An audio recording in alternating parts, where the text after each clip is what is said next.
And now, for all of you, a special surprise that recapitulates the life of a man beloved by all, a life told in chapters by some special friends.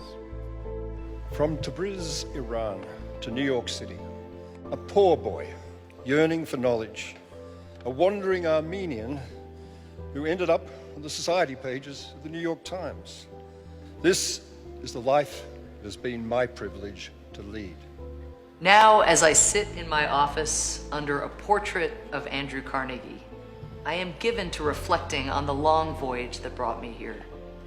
In Lebanon, my first mentor, Simon Varatzian, the last prime minister of the short-lived First Republic of Armenia, was a surrogate father, teacher, and benevolent benefactor. He became very fond of my wife, Claire, admiring her courage, tenacity, and independence. Many mentors, friends, and strangers have helped and guided me along the way, as well, of course, as my wife and children. I had a great empathy for Carnegie and detected some similarities in our backgrounds.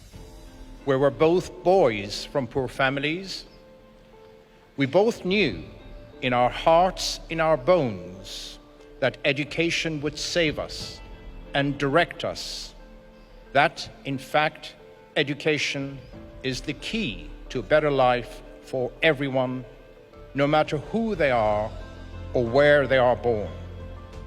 I certainly was proud and felt triumphant that the boy from Tabriz, who was too poor to own his own volumes and was even unable to borrow and rent books, ended up lending millions of books to the people of New York.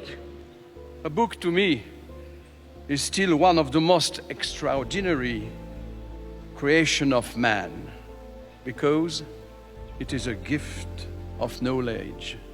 A book contains dreams, ideas, and ideals.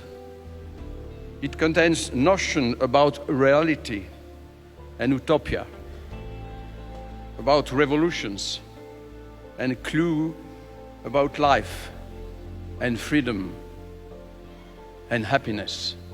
To construct and cherish a library is to invest not only in ourselves, but in future generations. A library is a legacy. A library is a mirror to the past and a window to the future. Knowledge about the world, both its tangible qualities and its ephemeral mysteries, and about each other, our glories and our follies, is the only way to narrow the great gulfs that divide us. As a young boy in Tabriz, I had read about the terrible devastations wrought by the Great War, including the deportations, atrocities, and genocides perpetrated against the civilian populations. One thing is clear.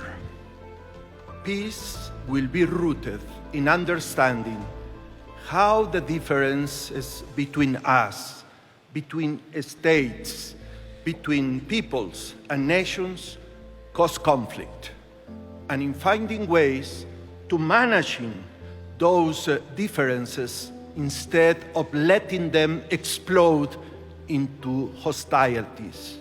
Andrew Carnegie himself said that he wanted the philanthropies he had begun to do real and permanent good in this world.